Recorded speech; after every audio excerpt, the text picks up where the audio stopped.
erkaklar xotiniga sevgi izhor qilib turishligini shariat buyuradi. Payg'ambar alayhissalom Oysha onamizga rayhon sovg'a qilardilar. Hozir gul sovg'a qiladi-yu, bu yangi emas, bu Rasulullohdan qolgan sunnat. Mana romantika. Payg'ambar alayhissalatu vassalom Oysha onamizni kosalarida suvni ichmoqchi bo'lsalar, Oysha onamiz ichgan joyi topib ichardilar. Mana romantika. Payg'ambar alayhissalatu vassalom sahobalarga aytardilar, uyga qaytib kelsanglar, oldindan e'lon qilib qo'yinglar, to'satdan kirib bormanglar uyga deganlar. Safardan qaytsa nimaga? To'satdan kirib borsa ayol o'ziga qaramay qolgan bo'lishi mumkin. Erni ko'ziga xunuk ko'rinmasin. Erni ko'zi chiroyli ayolini ko'rsin, go'zal holatda ko'rsin. Erni burniga ayolidan badbo'y hid kelmasin.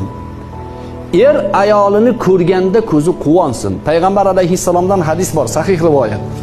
Alloh subhanahu va taolo bir mo'minga iymondan keyin soliha ayol bergan. Undan ortiq ne'mat yo'q. Soliha ayol kim deyishgan?